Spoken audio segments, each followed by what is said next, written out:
Good day, everyone. We are here for yet another show. Well, an episode of Ideation.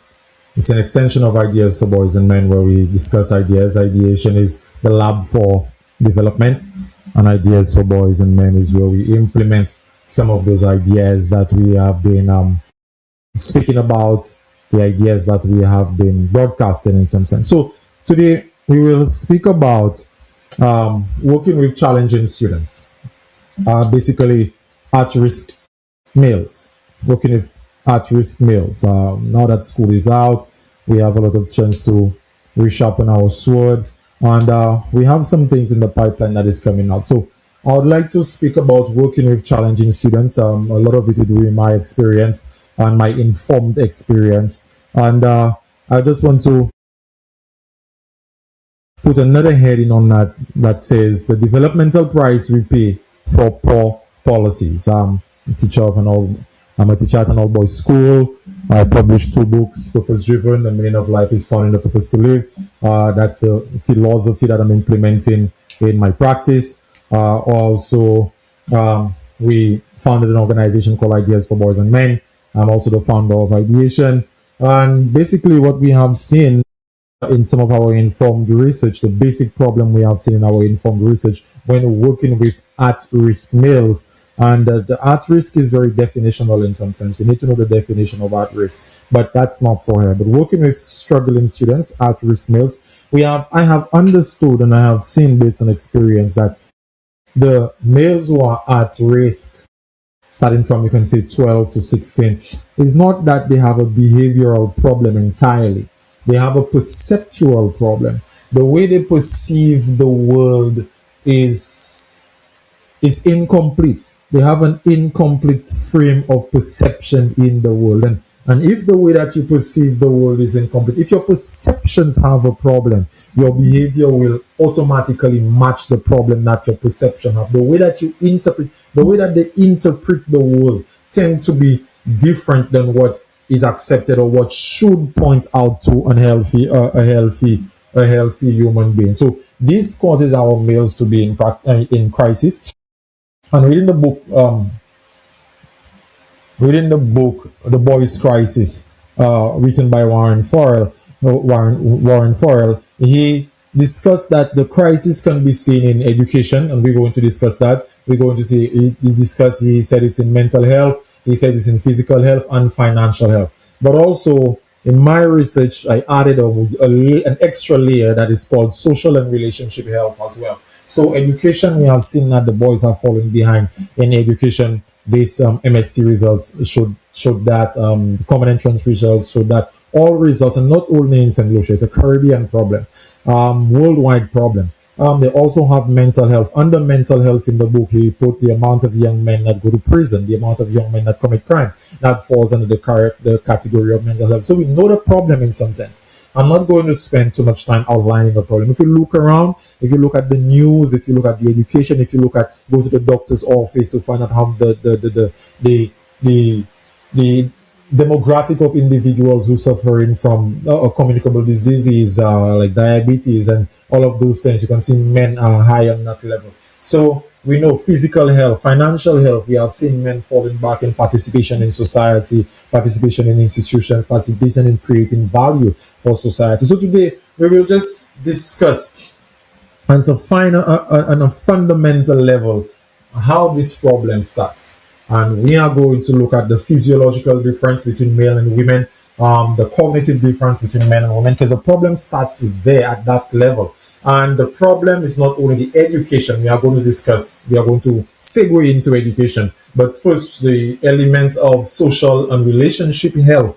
It starts there because in the idea of social and relationship health comes the family. And in the family, you have the role of the father and the role of the mother, and how that affects the male in a physiological, cognitive, mental thinking manner. So I think we're in for a very good episode.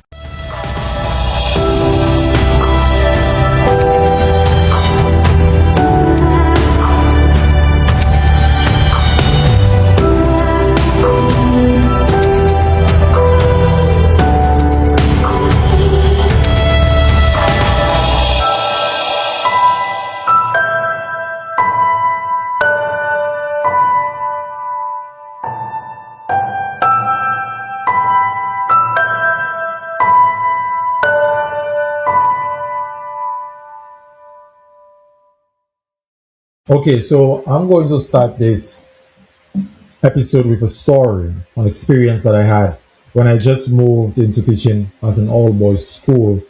I personally requested that I work with the more challenging males, the more challenging boys. And I was like 2 3 years ago, 2 years ago, I personally requested to work with the challenging males, the at-risk males.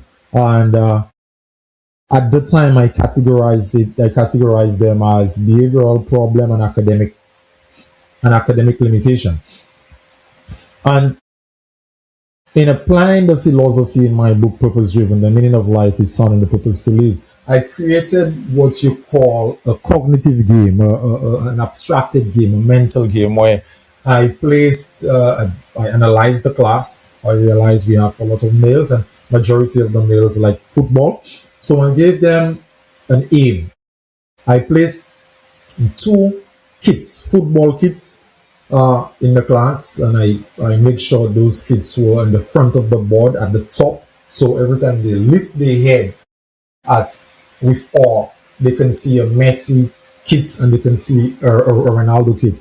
And the game was that I actually placed different responsibilities in the form of I had a doctor, I had a police officer, I had a fireman, I had a farmer, I had an IT tech, and the pictures were well taken and printed. And I stuck it below the board. That's the roles that they had to play. And I also had a star system. The star system lets them know the short-term goals, who did the assignments, who did the homework, who participated well, the role well for the day or for the week, they would be awarded a star. So I created a hierarchy of value in the class, and at the end of the term, the ones with the highest grade and the ones with the highest grade and the one with also that behave a lot better improvement during the class or during the weeks or during the month, this would be measured. Sometimes you can have a high grade and you have a bad behavior. It was an overall system where if you have a good grade and you were well behaved, then you would be able to walk away with one of the kits. I also had a remote control car that at the end of the week, if you had the most stars at the end of the week, you'd be able to get the remote control car. So we had goals for the day, getting the stars. We had goals for the week, getting the remote control car, and we had goals for the term, being able to score high on your academic performance. And I had boys that couldn't read.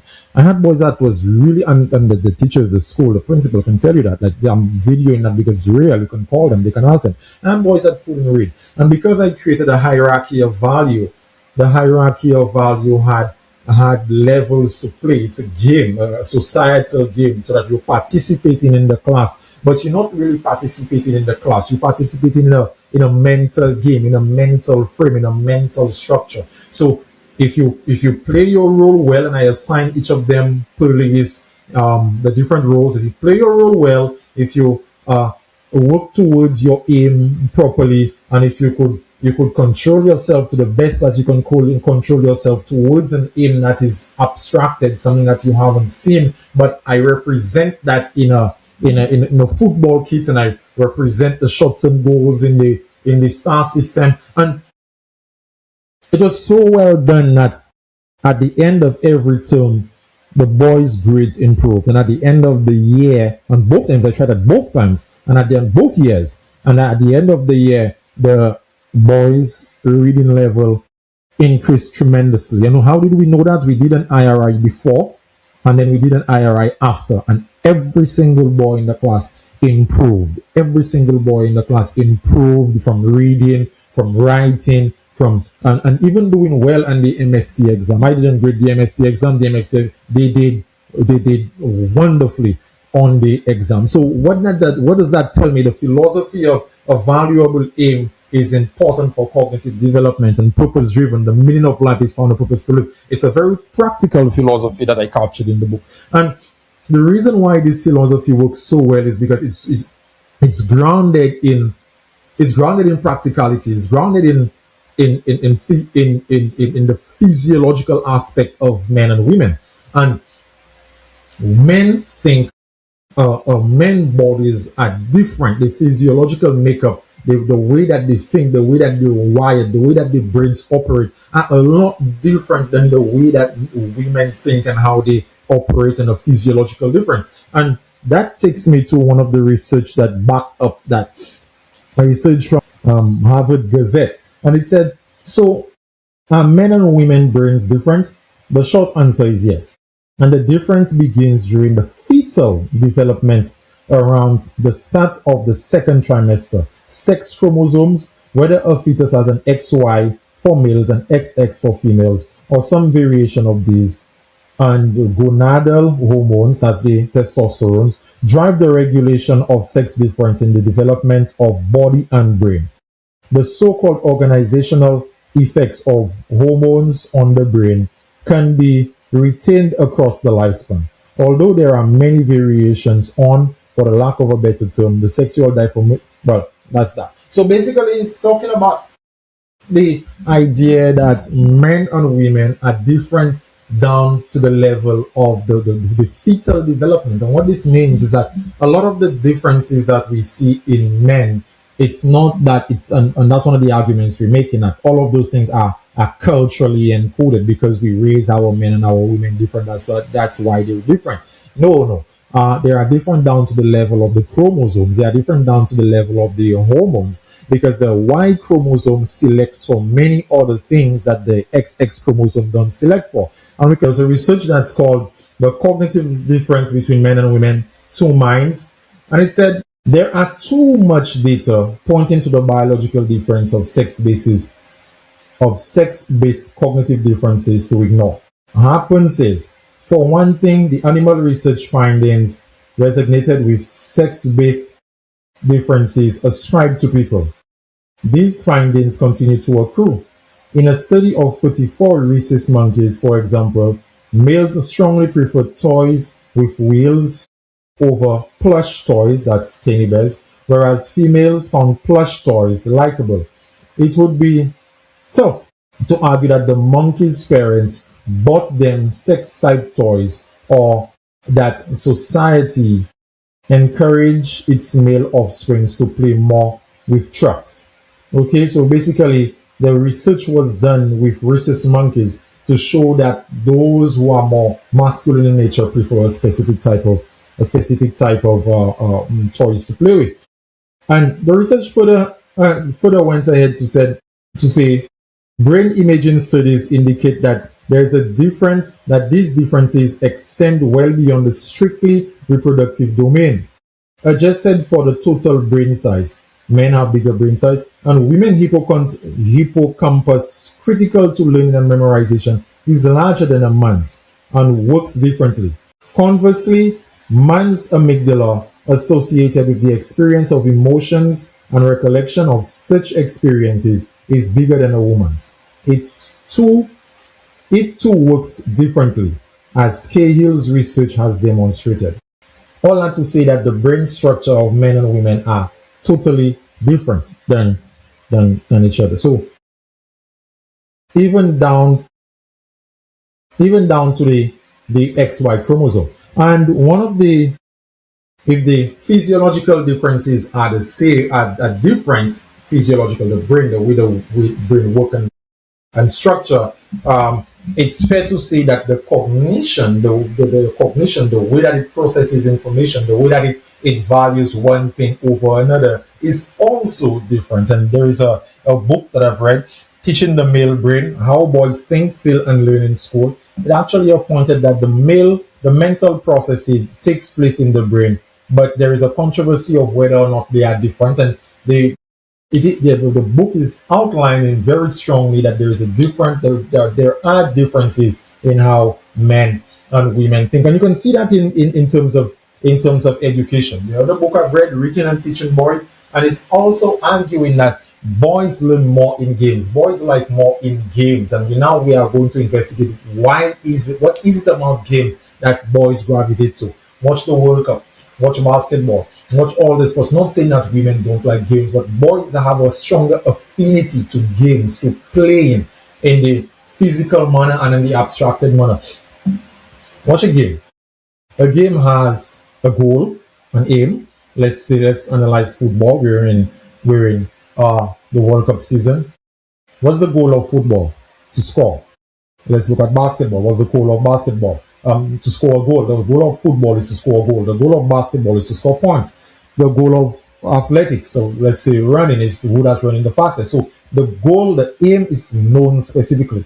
We are not guessing what the aim is. We know the aim is X, and that's all sports have that. You know, have an aim. There's something that you're trying to accomplish. You call that your overall aim, your goal, your mission, your purpose. That's what you call that. And then every sport you play, it has it has rules, and the rules lets you know what you should do and what you shouldn't do. For example, the rule for football is not the same rule for basketball. The rule for football, you play with your feet. In basketball, you play with your hands. You have 40 minutes, four quarters, one half, 2 quarters. So every game have a set of rules that guides the game. And one of the questions you should ask is the game the rules?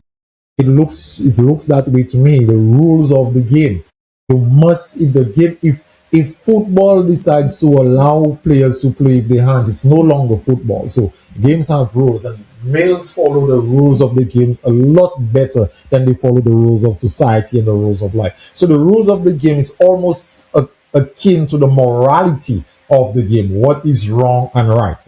And then you have the opposition. Probably you're playing against another team. Probably you're running against your time. Probably you play. Yeah, most of the time you have an opposition. You have that hostile brothers kind of. You're playing against somebody. You're wrestling against somebody, and that's the idea of healthy competition. Healthy competition is grounded in cooperation. You should be able to cooperate with your teammates to play against another team. You should be able to play within the rules of the game, and that's why that's the thinking. That's the male thinking there. Male specify a aim, work with the team, follow the rules to get to that aim. But why is that not translated into society? Because society itself is one big game. You have the family game, you have the work game, you have all of those games. You can call it that playing in society. But men aren't able to extract or to bring that kind of masculine perspective or that masculine temperament into institutions and societies. Why is that? Why is that? Why is it that men are told to not be competitive on a healthy level? Why is it that men feel, why is it that, and goes back to the at-risk males, and I've been working with them, they will tell you that something in the mind, it's like they have a biology, they have testosterone, there's a way that their mind work, but when they try to implement that in real life, it does not, it's discouraged. Sit down and behave. Don't try to be the best that you can be. Your masculinity is only toxic. What makes you a male is only toxic. So you see, they go to the churches are hyper feminine. Everything they talk about that makes you masculine is bad.